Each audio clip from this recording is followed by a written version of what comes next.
everyone, and welcome back to Oh That Girl Reads, where we read what we love and DNF the rest. I am that girl, Bria, and today I'm with Miss Tati Richardson. How are you?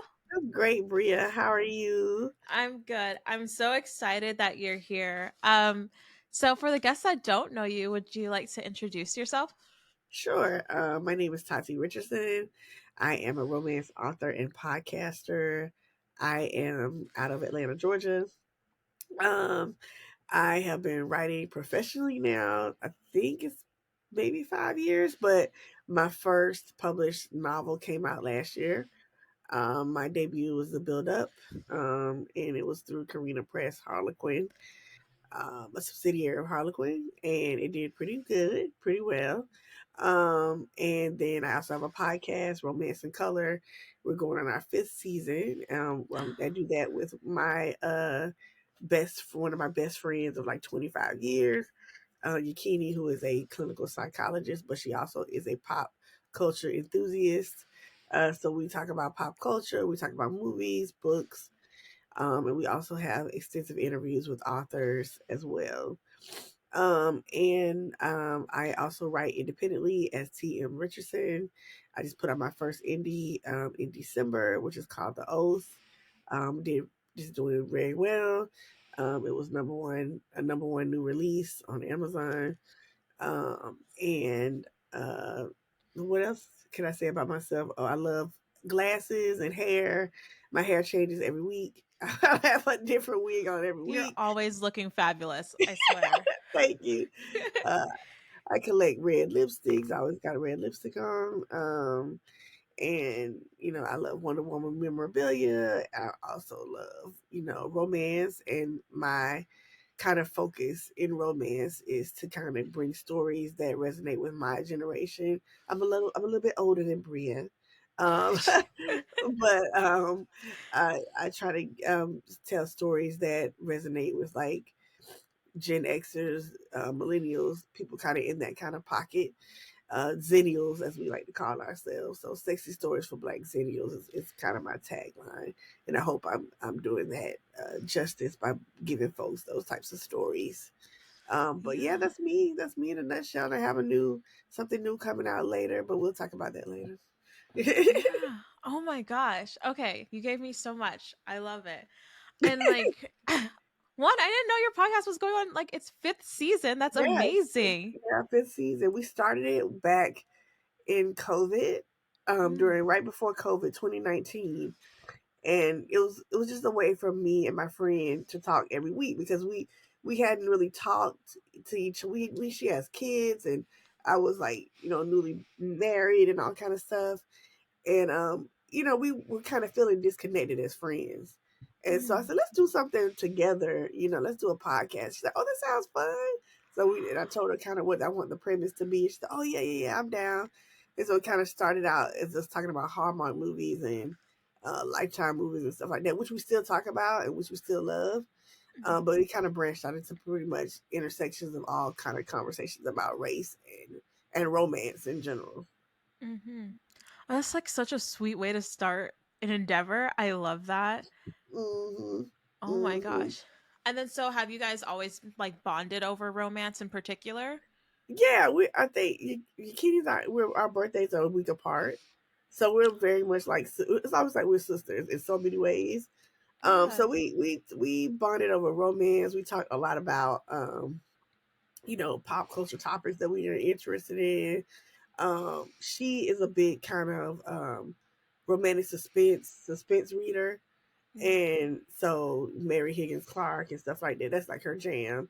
And so I kind of turned her on to some other romantic suspense people that I like, particularly my colleagues at Harlequin, like Katie Richards and Denise Denise Williams and stuff like that, Wheatley.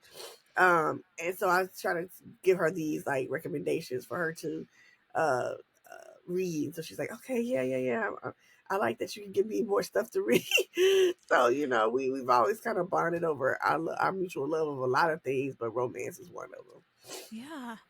And so you said that genre was called romantic suspense, or Yeah, yeah. I've Like so, never think heard of about that. like So think about like the books that are like detective stories that are maybe a little cozy, but not too hardcore. Yeah. But a little cozy. They have like a romantic undercurrent, but they're also trying to solve a murder. They're also trying to solve a robbery. They're trying to solve some crime, deeper crime that's going on. So yeah, I have a whole big like thing full of romantic suspense because that's what I read when I'm on vacation. Like I Yeah. always take a romantic suspense book with me and stuff. So it's either Katie Richards or um Denise Wheatley or like it's somebody I can really really sink my teeth into. Yeah. Oh my gosh, I have a friend who I think would absolutely love that subgenre. I'm gonna have to tell her about it because I'm like, I feel like Yeah, she'd be and so into it. Harlequin's intrigue line has been doing that for like you know years, but Yeah. those are some of the people that I absolutely adore who are like right in the middle of that in that genre in Yeah. that space. Yeah, Yeah. And then so were you like because you started writing, you said about 5 years ago. Is that hmm correct? yeah, Yeah. So yeah, did you start like the podcast and like writing kind of in tandem with that, or like which kind of came yeah, first? yeah. They kind of started around the same time.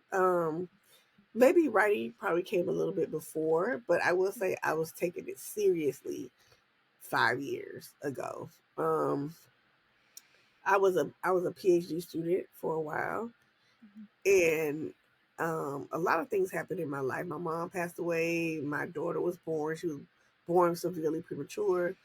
She was in the NICU for like almost 70 days. And at the time, I was supposed to be focusing on writing my dissertation, and I couldn't do it. There's no way Yeah. I could do it. Um, and so I was like, you know what? I can read romance books. I kind of escape to them. Yeah. And then I said, I wonder if I could write a romance. I ended up writing the romance and didn't write my dissertation. Didn't write my dissertation.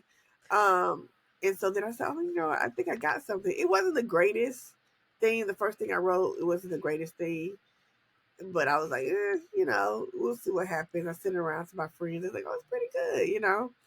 Yeah. Um, and then, without proper, you know, training or, research, I was like, I should send it to some editors. Not knowing what I was doing, you know what I'm saying? Not knowing a thing. And of course I got some rejections, but the rejections helped me realize what I ultimately wanted to do, which was write romance. Hmm. And so I said, if Tati, if you're gonna take this seriously, like you were a student of, English lit, you need to be serious about romance. So Yeah. I joined several groups through Twitter, one of them being Inclusive Romance Project, and I started meeting a lot of authors that way. Um, and then I joined their mentorship program. And so at the time I was writing the build up. I had gone through several drafts of it.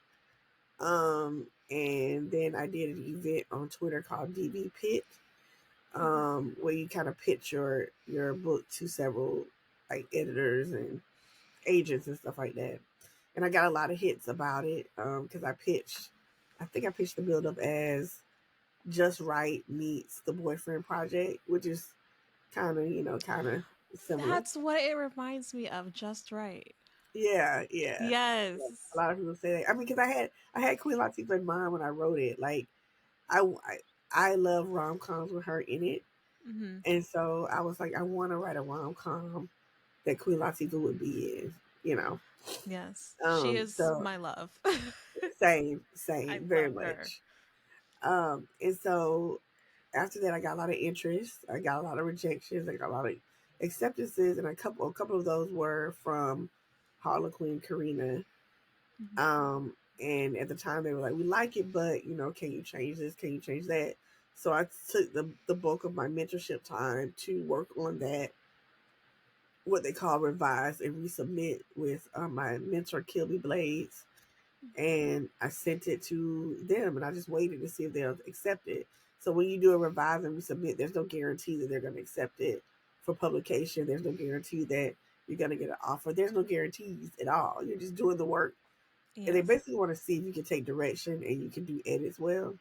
Mhm. They're going to be many more edits. Trust me, there are many more edits in the process. But they want to see if you can take those initial developmental edit rounds well.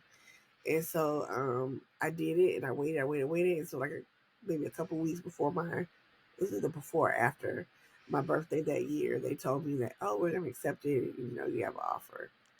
Um, and so for me, writing romance really kind of like took me out of a dark place, saved Mhm. me from languishing in a place where I didn't really want to be. Because I'm gonna be honest, I was getting my PhD, but I didn't know what for. In the end, I was like, I don't really want to teach, so why am I getting this Mhm. PhD? Like, I didn't know why I was doing it. They say black women get bored, so we go and get other degrees. We gonna get more degrees, and I think that's what it was for me. I think I was just frustrated and bored with where I was in my life. And I had always wanted to write, but was really resistant because in the back of my mind, I kept hearing people say, well, you need to have a real job. You need to have a real job. And I was like, wait, I've been at my particular job for many, many years. I can take a risk and, try and, see what romance and see what writing romance can do. Mhm. Um, I've written in many genres, but romance is the one that makes me happy. I've written science fiction. I've written, I've shot my hand at romantic suspense. Mhm. But just romance, romantic comedies, contemporary romance, erotica. Those are the things that kind of make me happy when I write them. I hope Yeah. that was a very long-winded. No, no, I absolutely loved it. And I think you said so many important things. Like one about like taking risk with your work, right? I think a lot of like Hmm. artists and writers like really struggle with that because, and me and a friend were talking about this the other day, like how undervalued the arts are in the United Hmm. States, like in the West in general. Cause I mean, all you'll hear is like, um you need to make money and you need to have a real job and you need that, but you took the chance and the risk on yourself and it Yeah, paid off, and I think that's yeah, amazing. yeah. I But saw then like on your I think I got oh to an sorry. age. I'm sorry. I think I just got to an age where I was turning 40, and I just didn't care Hmm. no more. Like I didn't care what people Yeah. thought. I didn't care what people were thinking about me and stuff. And I was like, I'm just gonna do it. And if I fall flat on my face, I just fall flat on my face. And I was like, I can always Yes. self publish. I can always self publish if the traditional publishing doesn't go my way. But I always knew I wanted to be in make a mark in the traditional publishing landscape first. Yeah. Yeah. Yeah. And so with the Oath, that one's like independently published, Mhm. right? Mhm. So like what have you noticed have been like the major difference between like being indie published and then the trad publishing? Well, I mean, it's the marketing for both. Honestly, there's really no difference in marketing. I'm just gonna be honest, because as a black person, as a woman, you're gonna have to market yourself when you're traditionally published or independently published. Hmm. Um, I will say I had more creative control over the editing process, creative control over covers and things like that, which is really really cool. And you know I was able to just take my time. I didn't feel like I was like on this hurried deadline, even though I told myself I was going to get it out before the end of 2023. Hmm. Yeah. I still didn't feel like I was on this like hurried deadline. You have to have it done by X time. You have to have it done by X time. I push myself when it comes to deadlines, but ultimately nobody was pushing me but me, which is Hmm. the difference. In traditional publishing, you have to go through a lot of stages of editing. You're not paying for it. I gotta pay for it when I'm when I'm independently published. And I will say, please invest in an editor. And even then, you'll find mistakes slip through. Mistakes slip through with my debut as well. And I didn't have a lot of that. I didn't catch. You have Hmm. several set of eyes on it. And so, you just got to be gentle with yourself, I think, in the self publishing process, because there's a lot you don't realize you have to do or buy, and it's expensive. It's not as easy as people say, oh, just self publish. It's so easy. It's not. You have to you have to buy cover art. You have to, pay for formatting. If you don't pay for formatting, you got to buy the software that formats it. You got to, everything is a cost, and you may or Mhm. may not recoup that cost in the publishing of that work, but having it out there and having it reach people is probably what's much more satisfying you know than it just languishing somewhere and you not putting it out there. Yeah.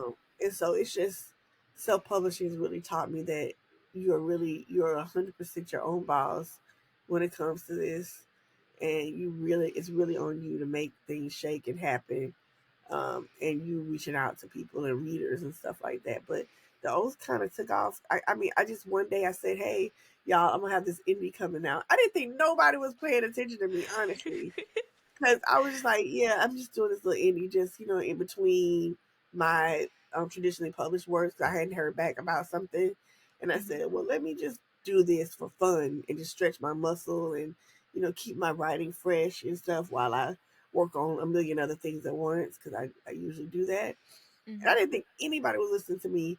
And the next thing I know, people are like, so when is the indie project coming out? When is the at first it was a novella. When is the novella coming out? When is the novella coming out? I was like, y'all really were paying attention.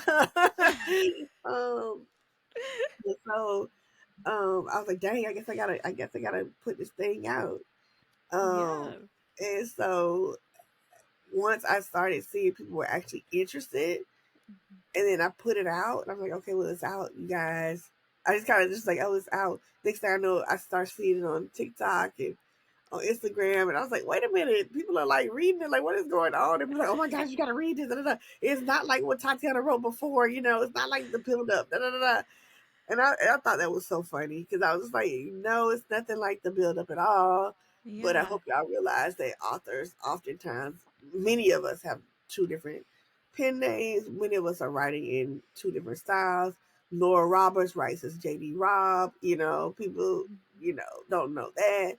My friend Maisie Yates, she writes as somebody else under the kind of domestic suspense line.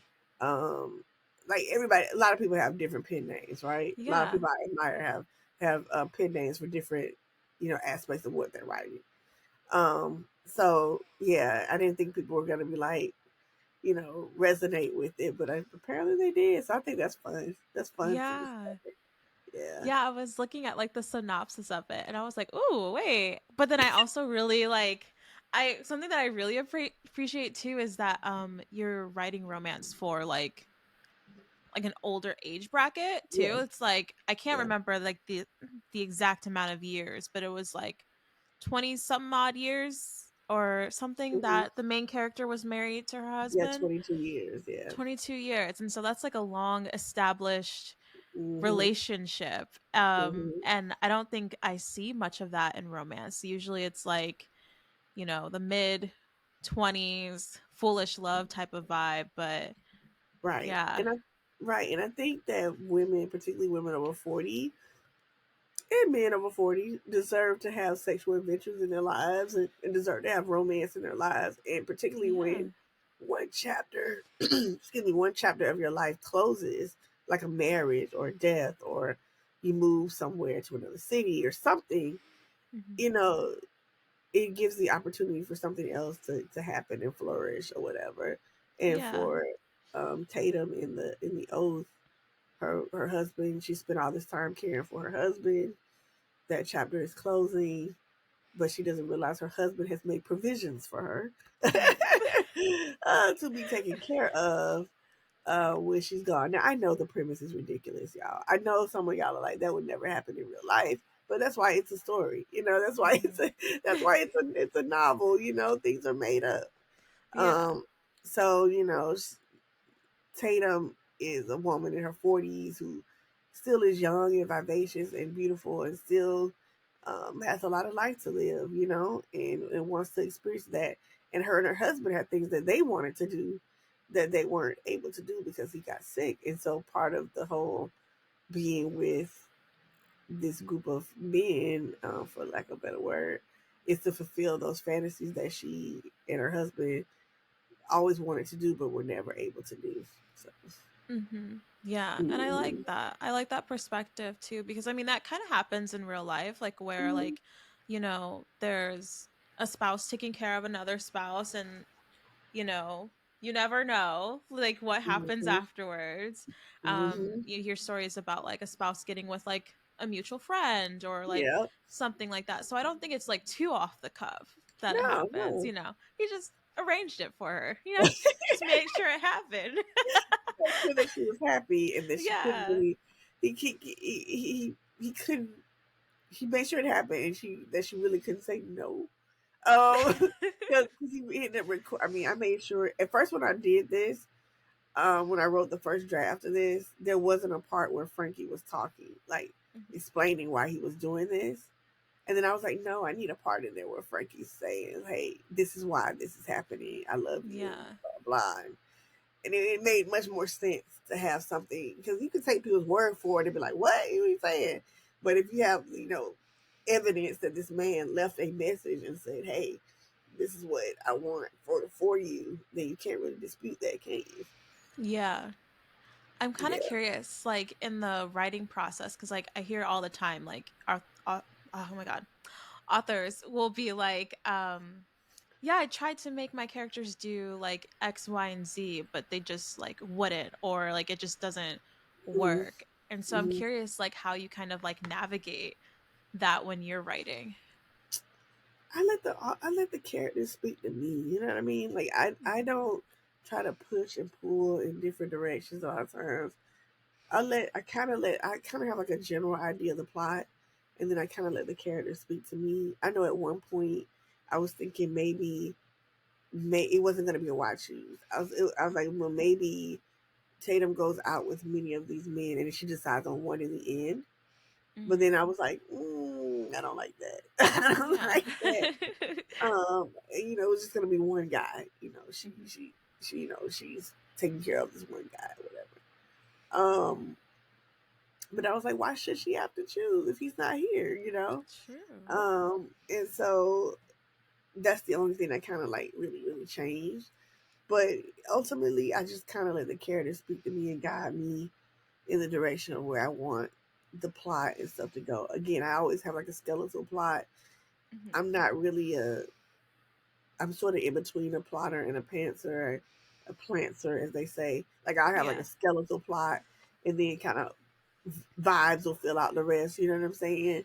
Yeah. Um, and so for me, it was really like about the characters and what I wanted each one of them to kind of represent Mhm. for Tatum in her life, their relationship with Frankie, and how it fit in the new dynamic of what they had going on. Yeah. Hmm. It's really beautiful. I'm excited. I haven't read that one yet. Okay, that's all right. So it's on my list. You might be like, now N- Todd, what is this? No, I'm so excited. I'm so excited. But I'm like really ready for it. But I did read the build up and I Yes, absolutely loved it. yes, Um it was so funny. I think you heard my library adventure with with the yes, mass yes, paperback. I was like, I'm yes. so scared I'm gonna break this book. And I was I was like, but I didn't actually realize that they actually reinforced the spine with tape. Yeah, they But do. yeah, but the tape was so clear that I just honestly thought it was a part of the book. So I was like, I'm not gonna be the one to break this spine. I refuse. I know, and I know people were very shocked that it was like a mass market paperback size. Yeah. And I did, and then going into it, I was saying I didn't really know until I they told me in the end. Oh, by the way, it's going to be like mass market paperback. That's why you have to cut down X amount of the plot, blah blah blah. And I was like, oh, okay. Oh. And so as a matter of fact, the other day, a young lady, I came across her like YouTube, and she was saying she was unhauling the book, not because she didn't enjoy it or anything like that. She said, I just can't read this tiny writing. It's too small. Like I can't do it. I thought it was so funny. And I kind of wrote her back something real sweet. I said, hey, this is the author. I said, I just want you to implore you to read it on Kindle or something like that. It's a really good story. I'm cool with you unhauling it because it's small. 'Cause I get it. I'm over 40. I can't read certain certain writing as well. I got to be like, oh, what is this? Yeah. to back and forth to my face. So I totally understood that and understood why mass market paperbacks turn people off because they're so small, but they're also Mhm. convenient. You can carry them around, you can put them in your purse. You take them on vacation and not have them be very bulky, Mhm. and stuff like that. There's still a a place for market paperbacks. Oh Particularly my Hollywood gosh. loves them, so Yes. Oh no, yeah. I definitely agree. I think it adds to the charm of it. Oh yeah. Like, I'm like, I can't remember what book it was, but it was one of my favorite books. What was it? Oh, I think it was Black Cake. They actually Mm-hmm. came out with like a mass market paperback version of Mm-hmm. it. And I Mm-hmm. was like, it's so cute and it's so tiny, and I need more books in this size. Like, I just think they're just so charming. But then also, like, with romance, it kind of speaks to just like the history of romance Oh and like yeah, how it's yeah, like produced. So I don't know. I like that it's in like a mass market paperback. yeah, No, yeah. It's I funny you still want to mentioned get my romance. physical one. Yeah, I'll send you one then. How about that? Oh, oh my I'll god, I would send you one. love. I will send you one and I will sign it to you, Bria. I will send Oh my god, I would love that. I will definitely send one. So after the podcast, you send me your address. Yes. And so it's funny you mentioned like the history of like mass market paperbacks and stuff. I'm a history junkie and things like that, Mhm. and going into this genre, I want to know everything about it. But they produce mass market paperbacks so women can be discreet, and carry them around, and they can Yes. produce them cheaply and efficiently, and particularly when something's serialized, when you have mass market paperbacks that can be easily produced, versus a larger size, So a lot Mhm. of these books, they're series.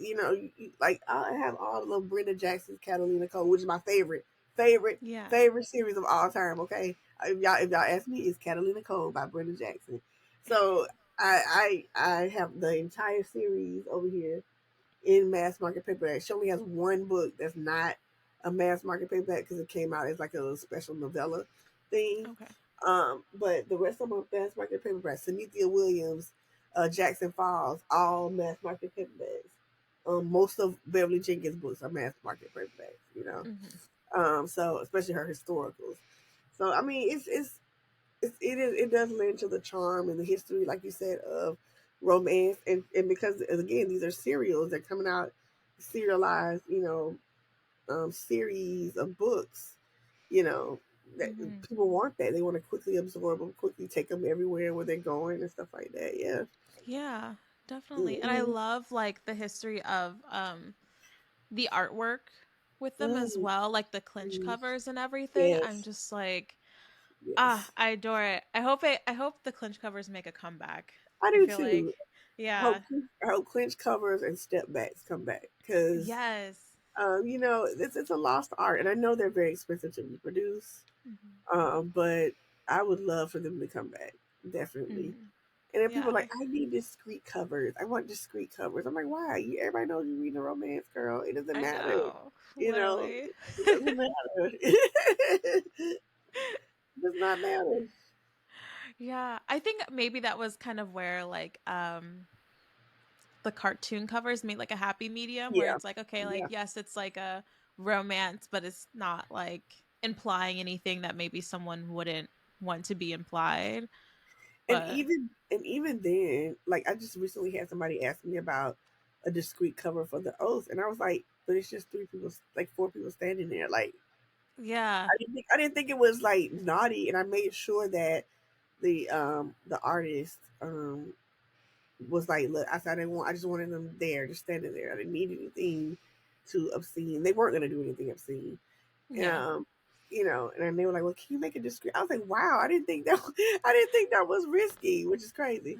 So That's to so each his own, interesting. really. What's decent to you might be risque to somebody else. So who knows? Yeah. That's true. Everyone does have like different vibes on it. Like Mm, I don't know who the author is, but she just completely makes books that almost look like journals in a sense. Like when I look at them, I'm like they look like a journal that you would kind of pick up somewhere, but it just has like a simple font on there. And I'm like, yeah, I guess that does work for some people, but I'm like yeah. I like the the art on the front, and I like the Yeah, I do too. craziness. I like I the do. questions that people would ask me. If they're like, "Girl, what are you reading?" I'll be like, "Well, let me tell you." Yes, yes, You I want don't to be mind. nosy? I'll give you all the tea you want. Right, right. Oh my gosh. But yeah, I was so excited to see like you in a library. Like I feel like Oh, a lot of times I don't see like a lot of black women romance writers, especially like in mhm, my branch and like in my area. It's like such mhm. a small library in general. So to see like one of your works there, I was like freaking yes, like this is amazing. I was so excited. Oh my gosh. Awesome, awesome. I love libraries. Yes. They have a special place in my heart. I know for me, like last year I had a really full circle moment. I went to something called Jubilee of Readers here in Atlanta. It's the DeKalb County Public Library, and I'm a DeKalb County kid. I went to the DeKalb County Public Library as a kid, and I remember being one of the first romances I picked up was Beverly Jenkins' Night Song, and I remember looking at that cover like, "Ooh, this is kind of Ooh. hey, who is this man on the cover?" And I think I might have been 14, 13 or 14, something like that, and I picked it up and I was reading it and stuff. But in my area, it's a lot of black folks, so they constantly kept black books in rotation in the library, which I'm so grateful for. So Mhm. everybody doesn't have that experience, and so then for me to come back, 30 something years later and get to talk to a room full of like black women and book clubs about my book, which is on the shelf and many branches of the public library system, was crazy to me. Like crazy. I couldn't Yeah. believe it. Got to hug the librarians, got to hug, Oh my um, gosh. women in the book club. I got to talk to people, got to talk to other authors who were there during the event, and it just amazed me. I was like, this is a real full circle moment. As a kid, who used to go through the library almost every Saturday, afternoon. This is really really cool to be back here to talk about my own book Yeah. that they have on the shelf, which is wild. Yeah, so I hate that, particularly in other places where we're doing all these banned books and blah blah. They're not trying to keep black voices on the shelves. That's just unfortunate. But it's up Mhm. to us as readers and writers to advocate and write our public, our systems to get these books on the shelf. And most 8 times out of 10, they'll order a book for you in for the library. There's no Mhm. problem. They're like, yeah, we'll get it for you, no problem. Mhm. You just have to ask. Yeah. Yeah, I Hmm. definitely tell people that all the time. Like I was a library kid growing up, but then I also worked in the library for 2 Hmm. years in two different positions, and like every time I could, I was like, "Hey, is there like anything you want to see, like anything that you find missing, or like they'll be like, I'm looking for this book, it's not here." I'm like, Hmm. "Okay, let me get you the librarian and we're going to get you that book." And like, Hmm. I think like interlibrary loans are really beautiful. Oh So if yeah. like, if there's not something there, maybe see if they can do like an ILL for you. Like Hmm. I think those are such important tools. And then again, like the advocacy of just like allowing the exposure of these banned books, because like the type of books that I don't know, some things I'm kind of like, okay, I expected someone to fuss about this just because of Yeah. like, you know, it's a black boy being happy about their lives. Like Yeah. I understand how the system works. Like, Yeah. but then I also see some other things where I think it's like real thought leading material too being suppressed, and it makes me Mhm. really sad. Um especially with the kids coming up. I think like that media literacy is really missing. So it's very interesting how things have been going with Very, that lately. very, Yeah. very. Oh my gosh. Mhm. Um but yeah, off my soapbox on that one because I could go on for Oh. days about that. But I am I am curious because I saw on your website, let me see what specifically how it was said. Okay. It says that your audience can expect black romance always. And so I'm like so curious like what does that mean to you and why specifically you chose to Right. Like black romance. Does that also mean like you don't write any sort of like interracial romance at all? I've not written any interracial romance. Hmm. It's not that I'm against it. I don't think it's my lane really. I think everybody has their Hmm. lane, right? It's just Right. not my lane. It's Hmm. not my lane. And maybe because I don't have any personal experience with being in an interracial relationship, I Hmm. don't think I have anything to draw from. Not saying that everything I write is something I draw from, because it's not. Hmm. But at least the love interest part, I want to have something that allows me to like go a little deeper with that. And I'm not, Hmm. because I've not been in an interracial relationship. I don't think I have the bandwidth for that. I don't have the person for that. Some people are just amazing at it, and I'm just not one of them that's, that's amazing at it. Um, but for me, I said black romance always because um, you're always going to get two black protagonists, whether they from the diaspora. So Hmm. I can do that. Now I can give Okay. you a black British guy. I can give you a Caribbean guy. That definitely is my lane. I'm married to a Caribbean man. um, I can give you somebody from the diaspora, Hmm. that are two black people. It can be multicultural and black. Hmm. But it probably won't be interracial and interracial. Yeah. But because I think people need to know what their strengths are, and I don't think that's one of my strengths. I just be honest. I don't think it's one of my strengths to write interracial romance. And Yeah. for me, I want to see more black romance, two black protagonists in love, Hmm. um, instead of the mainstream categorizing interracial romance as black romance. It's not. Hmm. Those are two different things. Right. And like I tell people, we have scholarly, you know, references and articles about black romance. I think about my colleague, my friend Margot Hendricks, who wrote a whole book about race and romance, and how she talks about that definition of black romance being two black people from the Hmm. diaspora to Yeah. not unambiguously black people. Hmm. Like, this isn't like a like, oh, is that person black? I'm not sure. Are they coded as black? Because a lot of Hmm. times, I'm not gonna lie, I've read books where I thought the protagonist the whole time was black. They're Hmm. using AAVE. They're code switching. There's it's like signaling things that I think would be black, and then the Yeah. author will go, "Oh, by the way, this is a white guy." I'm like, "Wait, what? Like, what are you? Yeah. What is going on, babes? Like, what is You're like, what's happening?" absolutely not. Absolutely not. For me, I feel like that. I feel like that trying to trick your audience like that. I don't like that. Hmm. I don't Yeah. like that. Yeah. And this is no shade to no one in particular, so please don't try to come for me for anybody in particular, because I've seen it several times. It's not just one Hmm. author, it's several um that I've seen do this. Or it'll be a white author who the whole cast of characters is white, but I'll see not a YouTube or a TikTok or a reviewer say, "Oh, this feels like a black book to me because X, Y, and Z." I'm like, "It's not, but it's not though, girl. Like, it's not." Yeah. These characters are white. Just because they're Hmm. using slang or AAVE or whatever, doesn't mean that these are black characters or black coded characters. Hmm. You either black or you're not. You know, Yeah. we know what black romance is. It's not that. You know, Yes, yeah. exactly.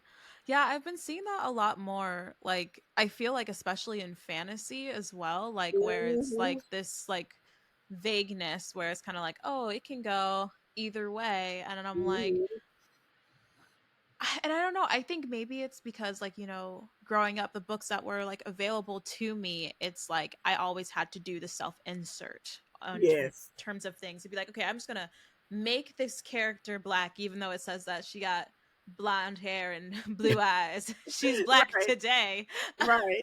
Right. um, but then And I it's think like toughness. yes, now there's like this like new wave of like even in publishing like bringing out more black stories where it's like yes these Yeah. are black people and it's like Yeah. rooted in black culture and there's no Mhm. hiding that it's black. I think like because that exists now, it's so much harder to like stomach the vague descriptions and coding where it's like Yes, they might be absolutely. black and then I'm gonna switch up on you at the end type of thing. Like it's harder to stomach.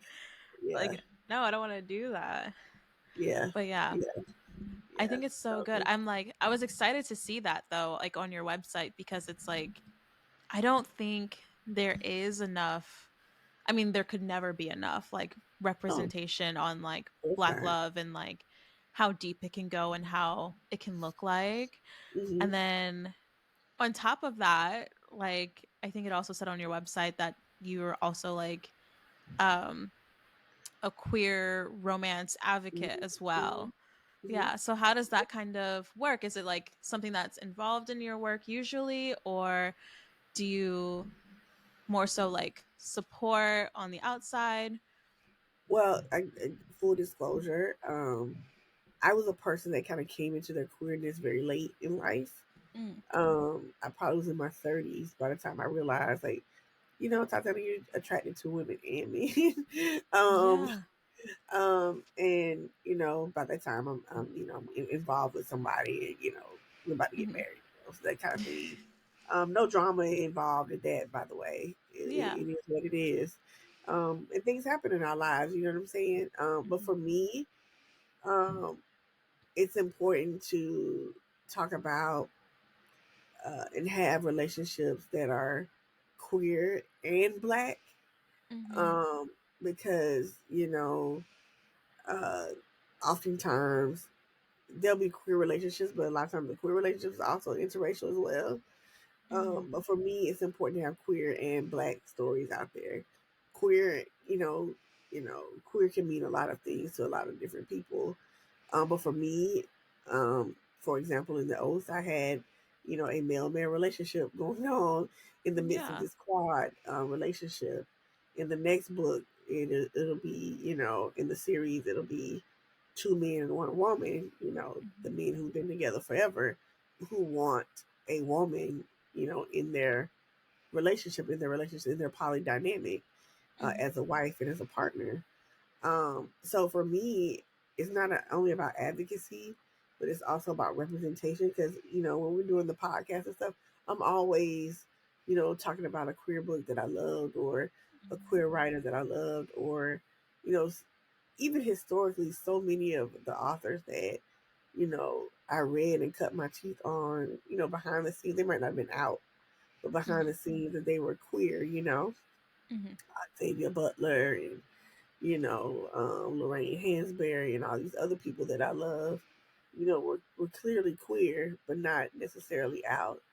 And I think nowadays we have the ability to be out and to be free.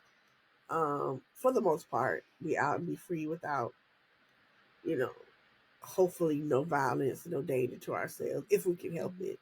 Mhm. And I definitely want to show those stories that highlight queer love, queer experiences, as much as I can from my own purview. Again, like I said, coming into queer lateness, queer, late, and only having a certain, purview of what that means to me.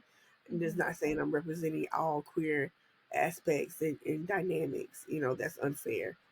But I do highlight those people around me who are doing an amazing job of representation for queer people in queer spaces. I can name a bunch of friends on the top of my head: Chinsia Higgins and Kat Jackson and Kason Calendar and RM Virtues and people like that who are doing the work of representing queer and trans Mhm. folks in romance, which I really really appreciate. So yeah, yeah. Yeah, I Kiana definitely love that. Alexander, I forgot about that. Yeah. Yeah, I'm gonna have to check that out because I posted recently on my TikTok about how like the first Black Sapphic book I've ever read was Outdrawn by Deanna Gray, Yes. Yes. and that was like my first occurrence. And then um, I'm kind of like my queerness is like all over the place. Like came out Hmm. as bi when I was 17, but then like Hmm. now at like 27, I'm like, do I like men at all? You know, and I think Hmm. there's Hmm. a real value in like talking about those experiences where one, it's like you're kind of like moving through your sexuality and figuring things out slowly, but then also Yeah, like the coming out later in life, that's like a really valued experience as well. yeah. um And Especially if you, yeah, and at one point I didn't even feel like had validity to tell those stories because I was like, so much of my life was spent in heterosexual and still is in a heterosexual relationship. I put it in quotes because yeah. I'm the person that's queer in the relationship. My husband is not. Um, so on the outside looking in, it just looks like two straight people, right? Hmm. But I felt guilt because I was like, do I have a right to tell these stories? And then talking to my queer friends, they said, of course you do. You have a right to tell the story that you want to tell. Yeah, of course. Like you're, I think that's the thing too about like being like bisexual or pansexual is that like Hmm. there's like, if there's like the the presence of being possibly perceived as like Hmm. hetero, you kind of feel like you don't have like that validity, but then that's kind of Yeah. just like a symptom of like the biphobia in the community, you Hmm. know? And I Absolutely. think, yeah, like you sharing your story is like what's going to help move the wave in that. And so I think it's very valued Yeah. for I sure. appreciate that. Thanks. Yeah. Oh my gosh. Okay. Let me see. So, oh my God, we chatted about like literally everything. I feel like talking to you is so easy. Oh, thank We just you. like Thank flow you. in and out. Um, I was thinking to wrap up our episode, we could play a game, and this is like the perfect game for you to play. Yeah, I always have Yes. games on my podcast, so this work. Yes. This is good. Yes. I just started games. My sister was like, "You need to do games on your show." And I was like, "Okay." Yes. Let's do a game. Okay, so we're going to do a little trope versus trope. Ooh. You're gonna pick your favorite out of two, and we're gonna see which one comes out on top at the end. We'll have like a couple of rounds of this. Okay. Um, but I kind of wanted to pick the worst tropes I could possibly think of for you to choose. Okay. These So I let would me. never write. Okay. Yeah. Okay, so we'll start off light. We'll do the light work first. Okay. Enemies to lovers versus friends to lovers. I think enemies to lovers has a better payoff, so I'm gonna say enemies to lovers. Okay, so enemies to lovers makes it to the next round. So, enemies to lovers versus he's only nice to her. I don't like that. You don't I like don't that? like that trope. Mm-mm. Be nice to everybody, babe. Right? Uh, just be a good human being. I'm gonna stick with enemies to lovers. Really? Okay, cool. It's really enemies. They don't really hate each other. They just got slight beef. Usually it's a slight beef. It's not like hate, Yes. hate, hate. It's not a bully hate. It's just like you get on my nerves, but I still want to kiss your face. I feel like if it's done right, it's like that. But I've had so Yes, many run ins with bad enemies to lovers that I'm like, you know what? yes. I'm okay. So let's see. Enemies to lovers versus pregnancy secret baby. Oh, we don't do secret baby around here. Enemies to lovers. It is 2024. No secret babies. No, no, no, no, no, no, no, no, no secret babies. No. Enemies to lovers. Enemies to lovers? Okay. Enemies to lovers versus insta love. Ooh, see, the buildup was all about insta love right there. I know. So Why you gonna give me that one? All good. right, I'm gonna say insta love. I'm gonna say Insta insta love? love. Hmm. Dang, enemy lovers got knocked out. No, I I actually really like that about the build up because it's kind of like I'm like, oh my gosh, I know you guys want to kiss each other. Like You if I know, was like an you know office what? worker, I'd be like, yes, do it. Yes, but you know what's a funny criticism somebody said, and I don't read my reviews, right? Hmm. But someone told me personally, like, but they're in their 40s. Why would they be all insta lovely to each other? I'm like, you don't think people have crushes at 40? Like Yeah, 40 what? something? Like it happens. Like, okay. But anyway, No, I like it. insta But they, love. yeah, but they also weren't like super insta love either. It wasn't like I felt like there was No. still some build up to it where it's kind of Yeah. like we just know that you want each other and we Yeah. want to know Yeah. when it's going to happen Yeah. because And then we the know it's payoff going to happens. happen. Yeah, you know, so it's not like okay. So Yeah. insta love versus you're my mate soulmate. But see, this is the funny part about me. I don't believe in soulmates. You don't. So I'm a romance writer who does not believe in soulmates. But I'm gonna stick with Insta Love. Insta love? Okay. I feel like I already know the answer to this one. Insta love versus cheating in second chance. Oh, we don't do cheating. No, no, no, no, no. I don't mind second chance, but not cheating. Mm-mm. You're like, absolutely Insta not. Love will stay. All right. Insta love versus miscommunication. I love a good miscommunication trope. You Some people do? hate it, Yes. but I personally like it. Um, let's see. Hmm. You know what? I'm gonna switch it up. I'm gonna go with miscommunication. What? Okay, last round. Shocking. Miscommunication versus paranormal age gap. Oh, I don't do paid age gap. Not paranormal. Like paranormal is like the dude is like 500 and she's 25. Like nah, Yeah. girl. No. Um, we gonna stick with um the other one. Miscommunication. Miscommunication. Yeah. Miscommunication is the winner, which is so crazy to me. Pew, pew, pew, pew. That's because I love a good miscommunication because it just lends itself to so many hijinks and ridiculousness in stories. Like I love it, and then the payoff is either they're gonna like get angry and have sex, or get angry and break up, or they can get That's angry, true. have sex, and still break up. You know what I mean? Like Yeah. There's a lot of drama involved. I love I get drama. it. I live for the drama. So yeah. Oh my gosh. I would be so real with you. I would have chose the paranormal age gap. Really? I really would Oh, have. I don't see, know if I it's see it. because I grew up on Twilight or what, but That's like, exactly what it is. That's exactly what it is. Because for just me, I'm old enough to where I remember, Interview with the Vampire, the original, and I'm just like, you're 8, he's 300, girl. Like, no, so old. you're stuck in your old body. No. Although the new interview with the vampire, y'all have to watch it on AMC. It's so good. So You're the second person to say that I have to watch it. I need it is to. Chef's Kiss, one of my I need favorite to. shows of 2023. It was, or Really? Okay. 2022 rather. Yeah, yeah, Okay. I'm definitely gonna watch it because yeah, I need to. I'm like it's at good. this point. I'm like vampire obsessed. And then there's a new wave of like black romance vampire stories that are coming Yes, out. I'm yes, so hyped for this resurgence. So I'll yes. get into Have the you read zone. any like L.A. Banks? No, I haven't. The foremother of the Black Vampires. You got to read L.A. Oh Banks. my god, yes, I will. I am going to when we get off of L.A. here, I'm Banks. literally going to go on my Kindle.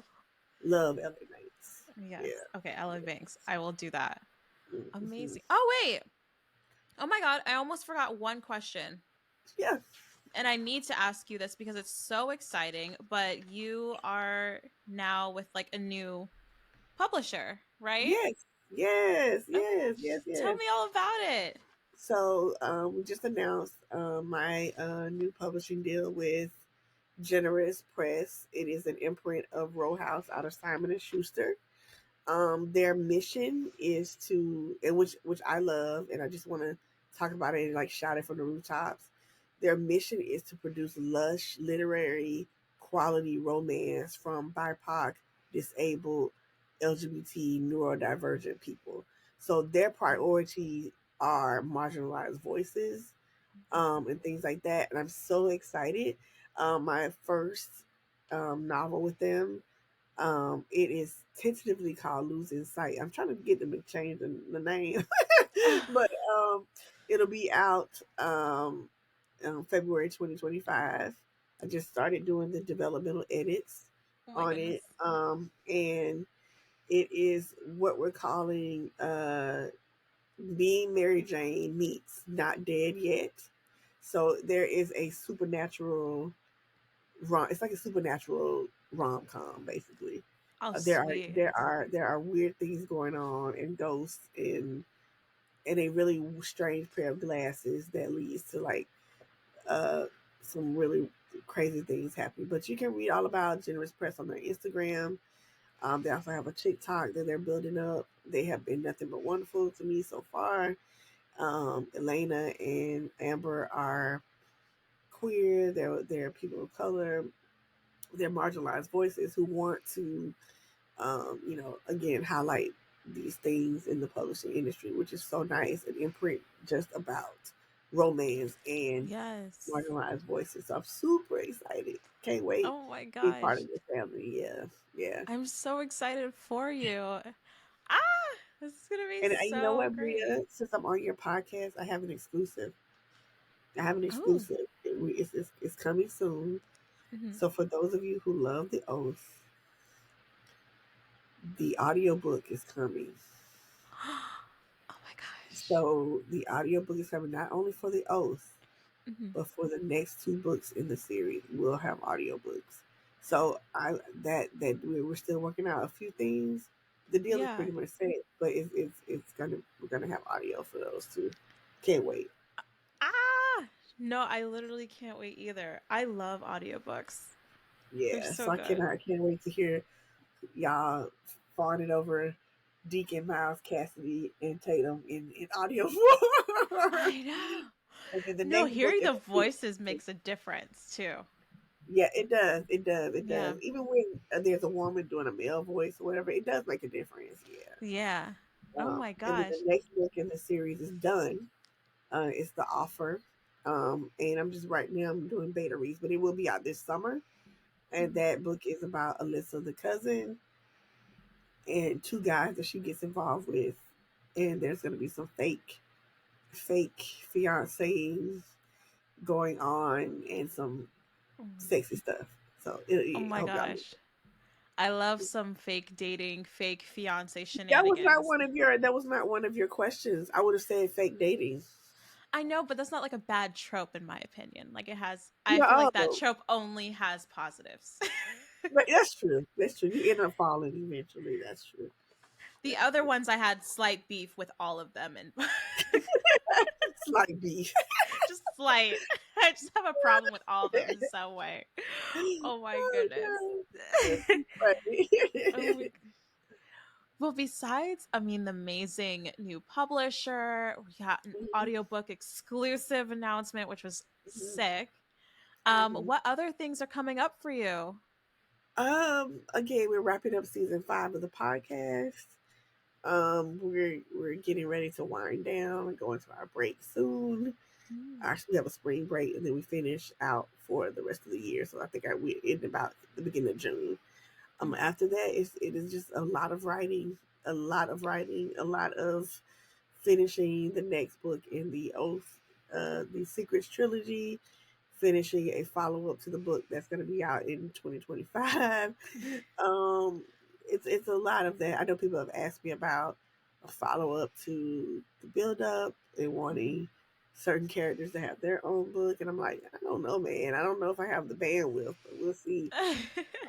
I might have to do that one on the indie side as well. But just Mhm, exploring what I'm gonna do indie wise has been fun. Having knowing that I have that option for mhm, myself is really cool. I've always wanted to be like a hybrid author, and so I'm really excited that I went ahead and just took the chance to do that. So that's what's coming up for me. Really, just a lot of writing and a lot of Oh, I will be at an event in February in Atlanta. It is the Love Y'all Romance Book Fest. It is the first, festival of its kind here in Atlanta and the inaugural kind of romance book fest. It's going to be so exciting. So many of your faves are going to be there. I can rattle them off the top of my head. Um, it was Elizabeth Zapata, I think, is going to be there. No, Marianne Zapata. I'm so bad with names. Tia Williams, Denise Williams, Taj McCoy, Nikki Blair. Oh my God, so many people. Nikki Payne, Tom Pierre. Like so many people are gonna be there. It's gonna be crazy, and I'm gonna be on like 4 panels that weekend, the Oh my 17th through the gosh. 18th. So yeah, y'all come Oh, see me in Atlanta if you're interested. I yeah. think we still have a few tickets left. Oh my gosh, yes. Will you have like Mm. any recordings of your panels? Do you know? I don't know. I have to check with the team. Mm. But we hope so. I think they have a YouTube page, so I Okay, think they sick. may get some. I'm hoping at least that they have Tia Williams closing ceremony speech there. So yeah, Oh my god, that's so exciting. Oh my gosh, amazing. Okay, so where can everybody find you? all my social media, all my links to where you can buy my books, everything is on my website. It's TatianaRichardson.com. That's TatiAnna Richardson.com. Or you can go to all my social media, which is all the same name everywhere: Instagram, TikTok, X/Twitter, even Facebook. Same name everywhere is Richard Writes On. So play on Richard Wright. So Richard Writes On.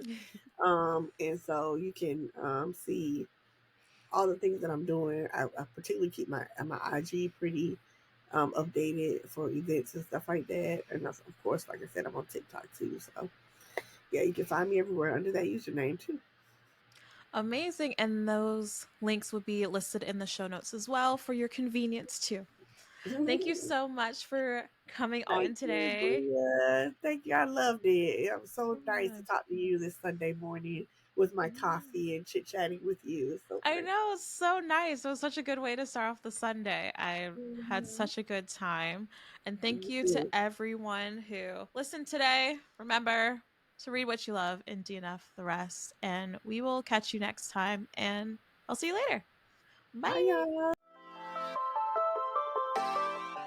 So long, everyone, and thank you so much for being here with me today. If you want to keep up with Oh That Girl Reads, make sure to follow us over on YouTube, Instagram, and TikTok. Remember, read what you love and DNF the rest. I'll see you next time. Bye.